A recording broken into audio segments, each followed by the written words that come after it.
Hello বন্ধুরা, সবার breakfast হলো? আমারও হয়ে গেছে। তো ভিডিওটা আমার একটু দিতে দেরি হলো। আমার ব্রেকফাস্ট সেই কোন সকালেই হয়ে গেছে। তো আজকে আমি বানিয়েছিলাম ওটসের চিলা। কী করে বানিয়েছিলাম একটু সবাইকে দেখাই, একটু দেখে নাও। তো আমি হাফ কাপ মতো ওটস ভিজিয়ে রেখে দিয়েছিলাম ওই 10 মিনিটের মতো। তো 10 মিনিট পরে যে ভেজানো হয়ে গেছে, এবার আমি এটাকে মিক্সিং গ্রাইন্ডারে এবার এটাকে এই যে তুলে নিচ্ছি। তুলে নিয়ে এর মধ্যে আমি হাফ কাপ মতো সুজি দেব। সুজি দিয়ে এটাকে আমি ভালো করে বেটে নেব, মিক্সিতে ভালো করে বেটে নেব। এই যে আমার ভালো করে বাটা হয়ে গেছে, পেস্ট হয়ে গেছে। এবার এটাকে একটা বোলের মধ্যে আমি ঢেলে নিলাম, আর ওই মিক্সিং গ্রাইন্ডারে যেটুকু লেগেছিলো ওটা ধুয়ে জল একটু অ্যাড করে দিলাম। এর বেশি আর জল আমি অ্যাড করব না। হাফ কাপ মতো বেসন দিয়ে দিলাম, যাতে একটু ঘন ঘন ভাবটা আসে। আর দিলাম হাফ কাপ টক দই।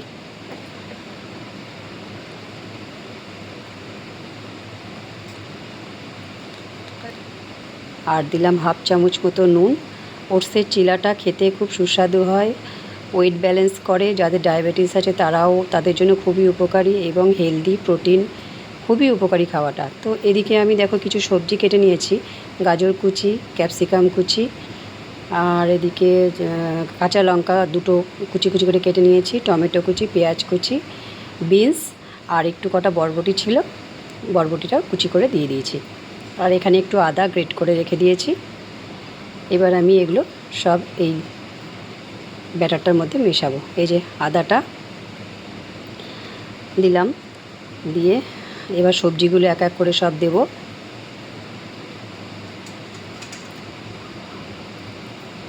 সবজি যার যার যেমন পছন্দ সেরকম দেওয়া যায়। তো আমি একটু যখনই পরোটা করি তখন আমি একটু সবজি দিয়েই করি, কারণ তাহলে সবজিটাও খাওয়া হয়ে যায় ওই ছুতোতে। একটু ফ্রেশ ধনেপাতা কুচিয়ে নিয়েছিলাম, সেটা দিয়ে দিলাম। হাফ চামচ হলুদ গুঁড়ো, আর দেবো হাফ চামচ মতো গোলমরিচ গুঁড়ো। দিয়ে ব্যাটারটাকে আমি একটা স্কুইজের সাহায্যে ভালো করে মাখাবো। ভালো করে উল্টে পাল্টে সুন্দর করে এটাকে মাখিয়ে নিতে হবে। এটার মধ্যে আমি এক্সট্রা আর কোনো জল অ্যাড করব না, হ্যাঁ, কারণ দই দেওয়া আছে, তারপর ওটসটাও ভালোই বাটা হয়েছে, একটু জলই ছিল। তো ওই জন্য এটার মধ্যে আর জলের দরকার হবে না। এই যে আমার ভালো করে ফেটানো হয়ে গেছে। এবার আমি ব্যাটারটা এরকমই দিয়ে দেবো।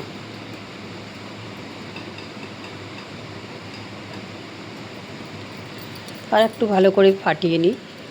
যতটা ভালো করে ফেটানো হবে ততটা খেতে বেশ স্বাদ লাগবে। ওদিকে আমি কড়াইয়ে একটা ফ্রাইং প্যান গরম করে ওর মধ্যে একটু তেল ব্রাশ করে দিচ্ছি।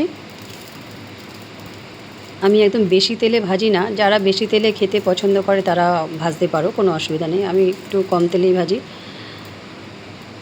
তো তেল ব্রাশ করে নিলাম। এবার আমি ব্যাটারটা অল্প অল্প করে এখানে ছড়িয়ে ছড়িয়ে দিয়ে দেব। কিন্তু এটা আমি কি করব বলো তো, এটা আমি মিডিয়াম টু লো ফ্লেমে ভাজবো, কারণ এটা হাই ফ্লেমে ভাজা যাবে না, তাহলে কি হবে, নিচেটা ধরে যাবে এবং সবজিগুলো তো আছে, ওগুলো তো সিদ্ধ হতে হবে। একটু সময় নিয়ে এটা করতে হবে, অনেকটাই সময় লেগেছিল। তো এই যে আমি উল্টে দেখাচ্ছি, এই যে দেখো আমার এক পিঠ হয়ে গেছে। আমি একটু ওই 1.5 থেকে 2 মিনিট মতো সময় নিয়ে মিডিয়াম ফ্লেমে এটা ভাজা ভাজা করেছি। তো আমার এই একটা ভাজা হয়ে গেছে, এই যে আমি তুলে নিয়ে দেখালাম, একটা হয়ে গেল ভাজা। আমি বাকিগুলো এরকম ঠিক সেম প্রসেসে আমি বাকিগুলো ভেজে নেব। তো আমার ভাজা হয়ে গেছে, আমার মোটামুটি ওই 4টে মতো হয়েছে। এই যে দেখো আমার সব কটাই খুব সুন্দর করে, একটাও ভাঙেনি, খারাপ হয়ে যায়নি, হয়ে গেছে 4টে। আমার 4টে মতো হয়েছে। এগুলো কেউ চাটনি দিয়েও খেতে পারো গরম গরম, আবার টমেটো কেচাপ দিয়েও খাওয়া যায়। তো আমরা তো টমেটো কেচাপ দিয়েই খাবো। তো রেসিপিটা কেমন লাগলো সবাই জানিও কমেন্ট বক্সে।